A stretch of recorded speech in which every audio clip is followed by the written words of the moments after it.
Hello, Goodspeed Hi, people, Goodspeed. audience. How are you? We hope you're doing well and safe and quarantined.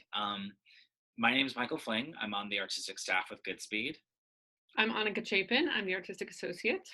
And about a month ago, I can't believe it was a month ago, we had a musical March Madness contest on Instagram. Hmm. Uh, we had a ton of fun with it. It was basically a week long event, week and a half long event, something like that.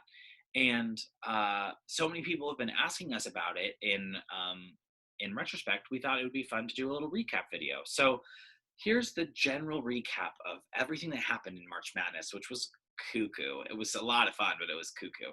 So basically, we started out with a list of 64 of the best musicals of all time, including these two shows that are behind me. But we went through and we took Tony Award winning best musicals, and then we took a couple out who aren't as relevant anymore, and we stuck in a couple more that are big ends like West Side Story and Gypsy, two number one seeds that did not win Best Musical. And we went through a very like formal process in terms of the 64 teams and exactly how the NCAA does it for March Madness, which means we ranked them 1 to 64, and then we did a snake draft. And a snake draft, for those of you who don't know, is basically you start. So there are like two quadrants over here and two quadrants over here, and basically we then so to do that to do a snake draft, you start with the number one, and then you go to the number two and the number three and the number four, and then the fourth quadrant gets to pick the next first one, so it weaves like a snake through the list, so that in theory I you get the strongest, in theory you get the strongest brackets. It's equal across all the brackets. just want to interject here to say that this is the brainchild of Michael Fling, and all of this brackety situation. For those of you who might be watching and, like me, are complete sports novices, it's very impressive, and he handled all of this. And this is something that apparently exists in the world of sports. So I want to give a little shout out. I was not helpful to any of this process because I didn't understand it really, but Listen, you can take the boy out of Oklahoma. You cannot take the Oklahoma out of the boy. So we went through that, and then we did all the polling in our Facebook and Instagram stories, and we compiled all that data. And then at 4:30 every day, Anika and I went live on Instagram to talk about the results yeah. after the day of voting. So it was really, Anika, do you want to give a little bit of just an overall summary of kind of what we found? Yeah. Well, it was a really interesting process because we never gave anybody the rules as to what they should be voting for exactly. I mean, we didn't say vote for your favorite. We didn't say vote for the one that you think is the best quality. We didn't really specify what they were supposed to be picking beyond just here's two, pick one. So it seemed like people were primarily voting with their hearts more than anything else. And some of it was as you would expect. I mean, Hamilton, which is such a juggernaut, was dominating just from the very beginning. But we also discovered that there were a lot of shows that we thought would do better because they were sort of canonical classics that we love and we think of as kind of being the titans of the musical theater world. Two examples right here. And King and I, yeah.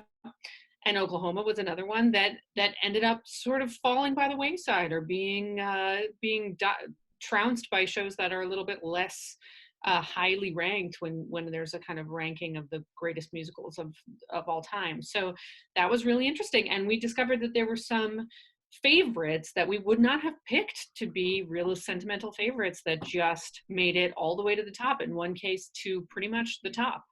So Yeah. it was a really fascinating glimpse into what people are loving these days and what people have in their hearts and which shows are kind of ready to come back into the zeitgeist and are bubbling up in that world. Yeah, and the other interesting thing was we found that I mean, this was a completely randomized pairing. So besides just, as Michael said, the snake draft, we didn't give any thought to which shows would be paired together. And what we found was often what would happen is you'd get these shows that had a lot of overlap being head to head, or the complete opposite, which would be completely different shows. So sometimes you had these very funny kind of like the big heavy hitter comedies going neck and neck versus ones that were, complete like weird little indie shows going neck and neck, or some parallels that we didn't even realize existed, like how similar the the antagonist protagonist relationship is in Hamilton and Les Mis, which were some of the final rankings. So there was a fun stuff coming up with every one of these pairings and really interesting things. So some highlights from the first round of matchups. Some of the big upsets: number 12, Spring Awakening, beating number 5, seeded Book of Mormon, and a number 14 seeded Hair squeaking by, but beating number 3 seeded Carousel. I think that was the first big upset that really shocked us. Yeah, definitely. That was one that really indicated that some of these big classics were going to fall by the wayside.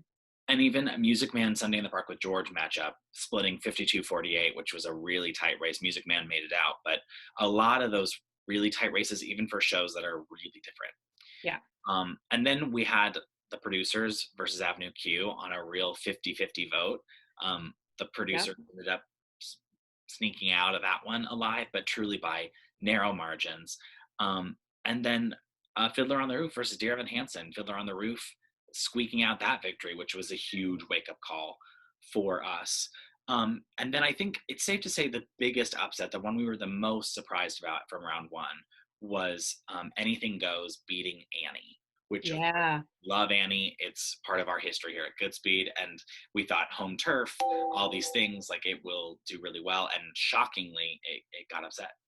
Yeah, that was a really interesting one, especially since we just didn't know that Anything Goes had that staying power, really, because in my mind they're kind of similarly positioned shows. There hasn't been a major revival of either one of them in a few years, so they're not a show that's really in the popular imagination. But I guess, Anything Goes has fans more than we thought, although it was very useful for us because we were able to take some of that knowledge about why Annie perhaps fell so early into the podcast that we recorded about Annie. So, learning things every day with this. Totally. So some other big upsets in that first round. South Pacific almost losing to Mamma Mia, which was a huge wake-up call. Oklahoma barely squeaking by against Kinky Boots. And 31 Millie making a really strong showing against Phantom of the Opera. Not enough. And then also The King and I getting upset by Ragtime. That was a big one from day one. Yes. So, and then the second round, a little bit more predictable, I think we'd say, in terms of what made it out alive. I think the big losses in the second round was My Fair Lady falling to Chicago. Yeah. And a really tough matchup between Fiddler on the Roof and Cabaret getting out of that by the single digits of votes. But really almost like a 50-50 split. It was down to the wire with that one. So again, really interesting that two shows that are quite dissimilar, but came out around the same time and are both absolute A-list classics, just happening to be pitted against each other. Yeah. And one of the interesting things we found too about this is that people were voting in two different ways. They were voting on Instagram and they were voting on Facebook. And going into this, we had figured that we knew how that would work out because we were thinking that Facebook tends to have a slightly older audience. Instagram stories tend to have a slightly younger audience. Perhaps the older audience of Facebook would be a little bit more drawn to the classics from earlier in the century. The younger audience is more to something like Dear Evan Hansen. But it really did not work out that way. We were very surprised to see that it was not always true that Facebook skewed to one that was more conservative or older, and Instagram to the younger, hipper versions. It really was a toss-up. They usually were different. There were a lot of times where one show was leading in one place and the other show was leading in the other. But we really had a tough time ultimately drawing the conclusion of who was where and why exactly they were voting for which show on each platform. Especially as the contest progressed. In the early days, it was a lot more predictable with some of the matchups in terms of what would perform well on Facebook versus Instagram. But as it continued, it became harder and harder. And honestly, more shocking. I mean, like Evita in one of the later rounds beating Guys and Dolls on Facebook. And I would have expected Guys and Dolls to perform much better on Facebook than it did on Instagram. And it actually did better on Instagram, which is fascinating. That, how we think about audiences isn't always as linear as we expect. Yeah, absolutely. And Evita was a show that I think surprised me a little bit because there was a lot more love and support for it than I would have predicted.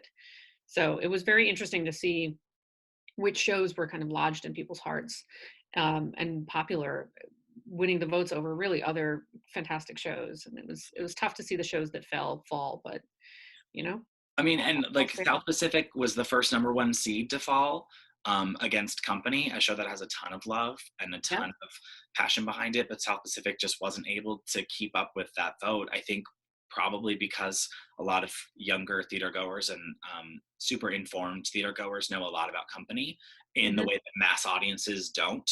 And we were kind of expecting more of um, a mass reaction in terms of not maybe not as into musical theater as we expected, and we actually found that our audience was really passionate and really knowledgeable, and a lot of times making really good choices, and a lot of times also making totally, I would say, wrong choices.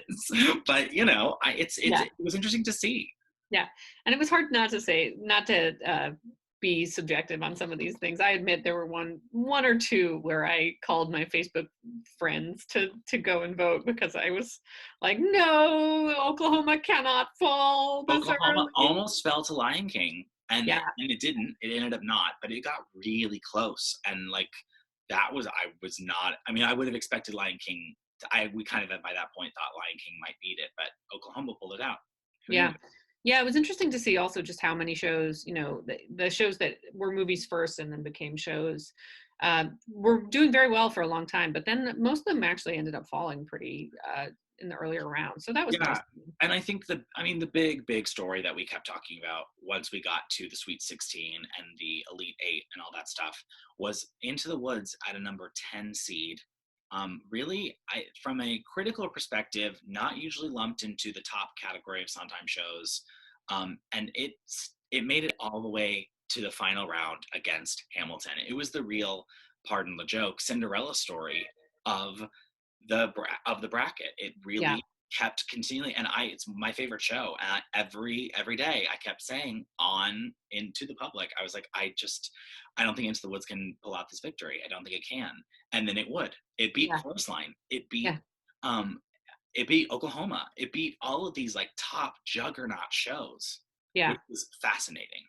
It was really interesting to see. And I'm actually a little bit surprised. I mean, early on, it seemed clear that the story of this was very likely to be, is there a show that can beat Hamilton? Because Hamilton has had such cultural dominance, and is such a great show. I mean, also, it's just a fantastic, groundbreaking, rule changing show. But it was so dominant that it was like, we would look at this bracket and go, is there anything on this board that actually is going to be able to knock it out of the top spot? And who'd have thunk it was Into the Woods, a show that I love as well, but I had no idea that it had the kind of love And amongst passionate love, lovers. like not just like Passionate love. casual love. It Yeah. was like passionate love. Yeah. To get it almost to the top spot. It gave Hamilton a run for its money, which It is pretty amazing. it barely lost to Yeah. Hamilton, Mhm. barely, which was shocking to me. Yeah. Absolutely shocking. I was floored. Yeah, me too. Especially since a lot of the text and the messages that I was getting just from people I know were talking about how much they loved Into the Woods and why they voted for Into the Woods. And I thought that was so interesting that there was a lot of support for it, which was great and great for us to know, because I know Into the Woods is a show that we love and we have Right. it produced at Goodspeed, so it's good to know that that's something that has such a force behind it. Yeah, and obviously, like Hamilton, as it progressed, getting tougher and tougher matchups. But Yeah, beating Les Mis 60-40, beating yeah, Chicago, um, like by a huge margin. I'm searching for the margin by a 40-point margin. I mean, and Chicago is one of the all-time great, like known shows and a popular movie and still on Broadway. And it was really, so that part of it, I think, was the main takeaway yeah, for us as, and sometimes we might underestimate the audience and their overall knowledge base. In the case that Into the Woods, I mean, it was literally down to like 10, like 12 vote split between it and Hamilton at the end, which yeah, is crazy and yeah. unexpected. It really was, but it was also a really nice illustration that the shows that we had here, the 64 shows, were a great sampling of some great shows, but there were a lot that we had to leave off too. But even among those 64, what was very clear too is that musical theater fans love musicals and love all of these musicals. It was so interesting to just see people voting for all of these different shows at some point or another. And I wish we could have had like a discussion after every episode where it was like, well, why did you vote for, Right. Fiddler on the Roof over Dear Evan Hansen? Like what, I mean, why and was, yeah, yeah, why was Rent the one that knocked out, what did Rent Sound of knock? Music. Sound of Music. Yeah, that was one that was a real surprise where it's like, we've all probably watched Sound of Music as kids, but listen to Rent as adolescents. What is that what's going on in your head when you're voting? And then in the very next round, West Side Story beats Rent. And I would have thought, okay, maybe it can conquer that. And then it Yeah. can in certain ways. So what's that about? And even like even just anecdotally, friends that would reach out to me and be like, I can't believe you're making me pick between these two shows. And I was like, I'm not making you pick. Like, the people are when they make this happen. And it's super fun, but it was such a fun distraction that I think honestly was popular enough that we're gonna have to keep doing some kind of version. I think so. I don't know if we'll do the same like best musicals, or maybe we'll do like a chestnuts bracket, like shows that are a little deeper cuts, or maybe we do like musical theater song or character. You said that at some characters. point. Yeah. We got some ideas cooking. We've been steaming. So if you have any ideas, feel free to reach out to us about contests you'd like to see. But it was really, really interesting that just the overall, how people responded and the amount of people who clearly wanted this kind of content and then would watch us talk about it for an hour and be like, wow. And like us taking in these results live. It was a fun time. It was great. And I think it was meaningful for people. My cousin, who's currently under quarantine in Milan, would write me messages because she never watched it live because it was too late for her. But then she always would have a message the next day because she had watched it and had a lot of opinions. And this show was the gateway drug for her husband, who wasn't a musical theater fan. And he became so that's why she voted for this. It was a really great thing to see people connecting over this. Right. And that musicals are also personal for all of us. Like every show has a personal story or I first listened to this when, or I saw this when I was 7, and like all these, it's so interesting to hear those stories from everyone and to get to connect with you all in that way was really rewarding for us. Yeah, absolutely. Absolutely. I think that's a pretty good wrap up, right? I think so too. Musical theater is great. Brings everyone together. We love musicals. We love musicals. We do. We're nerds. All right. Well, that about does it. That does it for us here. That's a quick wrap up. And I hope if we do this in the fall or if we do it in the spring or next year or whatever, I hope you all participate and come back, and because it was a lot of fun. So keep listening to those musicals, everyone. Stay well. I was going to say let the sunshine in. That's not what I meant to say. I need to say the sun will come out tomorrow. That's what I was There you go. sun will come out tomorrow. Bye. Bye.